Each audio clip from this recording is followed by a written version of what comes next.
반갑습니다. 건축비 직불제와 건축 원가의 완벽 공개를 기준으로 시공하는 주식회사 나무집사랑 대표 목수 강산택입니다. 이번 챕터에서는 건축 구조학 개론 2 상부 하중의 이동과 한옥 지붕의 원리에 대해서 설명하려고 합니다. 그림으로 제가 표현을 해 놨는데 중요한 것은 이제 보의 각도가 45도를 중심으로 그 기둥과 아랫부분으로 흐르는 수직 하중의 전달 과정입니다. 여기에서 중요한 것은 45도 이내인 경우에 보에 걸리는 전체 하중은 기둥으로 전달된다는 것입니다. 맨 왼쪽 그림을 보시면 그 보에 걸리는 하중이 보가 수평으로 놓여 있는 경우에 보에 걸려있는 하중이 그대로 아래로 전달이 됩니다. 보통 일반적인 건축에서의 그 슬라브에서 하중 전달 과정하고 똑같다고 보시면 됩니다. 그런데 이 보가 조금씩 올라가면, 각도를 주고 올라가면서부터는 밑으로 흐르는 하중과 기둥으로 흐르는 하중이 분산이 됩니다. 나뉘어 전달된다고 되어 있죠. 가운데 그림입니다. 맨 오른쪽 그림을 보면 이 보가 45도 이내로 이 각이 형성되어 있는 경우에는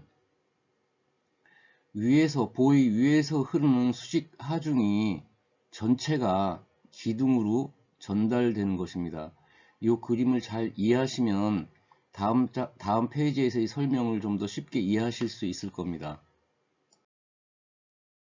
이번 그림은 이제 두께가 있는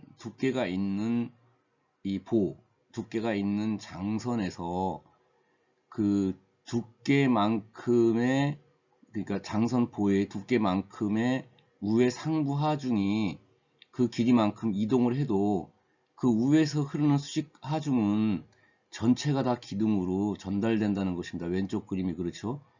이 왼쪽 그림과 똑같은 그 도표를 오른쪽에 제가 자세히 설명했는데, 그 45도 브레이스 밑에 부분에는 전혀 응력이 작용하지 않아서 필요가 없는 부분입니다. 응력이 아까 그 지난번 시간에 한번 얘기했던 H빔에서 응력이 작용하지 않는 부분을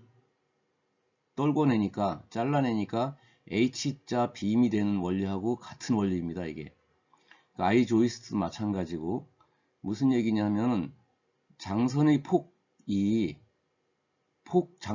이상 떨어지지가 않는다면 윗부분에서의 수직 하중은 전체가 다 기둥으로 내려간다는 것과, 그리고 45도 브레이스 밑에 있는 응력이 작용하지 않는 부분은 없어도 된다, 필요 없다, 이런 내용을 잘 이해하시면 되겠습니다.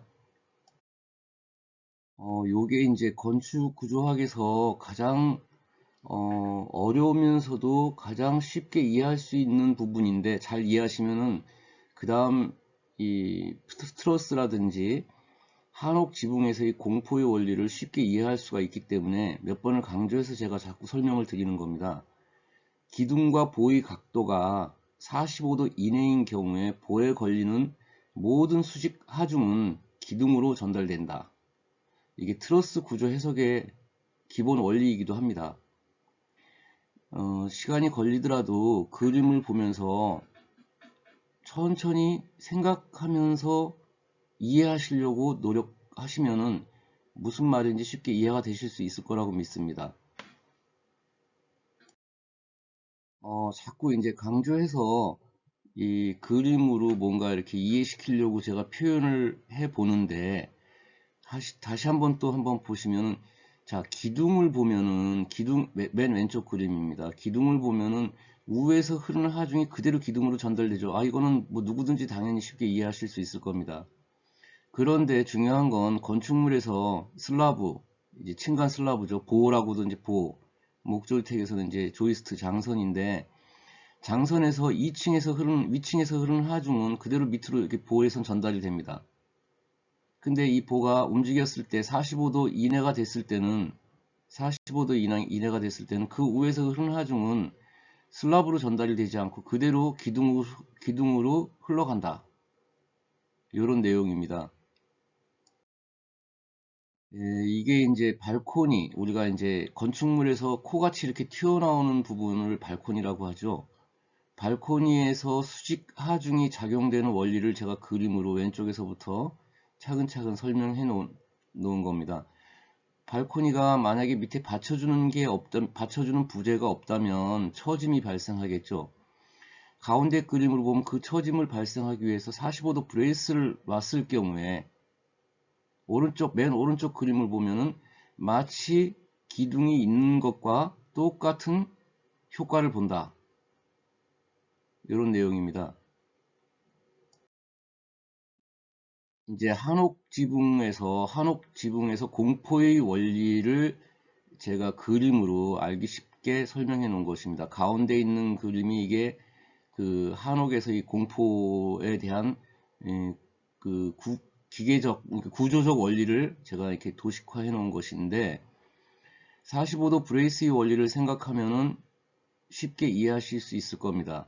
요 응력이 작용하지 않는 부분은 필요 없는 부분은 잘라내고 요게 이제 단청이라고 하죠. 이렇게 디자인 모양을 줘서 맨 오른쪽 그림 같이 오른쪽 그림에 이렇게 튀어나온 이런 부분은 다 디자인입니다. 이거는 응력이 작용하지 않는 부분에 이렇게 표현을 이렇게 디자인으로 표현하는 것이고 실질적인 그 하중의 작용은 가운데 그림과 왼쪽 그림을 이해하시면은 한옥에서 공포의 원리를 아주 쉽게 이해하실 수 있을 것이라고 봅니다. 자, 이제 공포의 원리를 이해하면 한옥 지붕의 구조적 기능을 이해하실 수가 있습니다. 그 한옥에서는 석가래가 길게 나와 있는데 무조건 길게만 빼면은 석가래가 수직 하중에 의해서 무너질 수가 있겠죠. 처짐이 발생합니다. 그 처짐을 발생하는 것을 방지하기 위해서 가운데 그림처럼 공포를 만들어서 처짐을 이게 A와 B 길이가 틀리죠. 왜 수직 하중에서 내려온 하중이 공포의 원리를 오른쪽 그림으로 이렇게 그림으로 설명해 놓은 겁니다.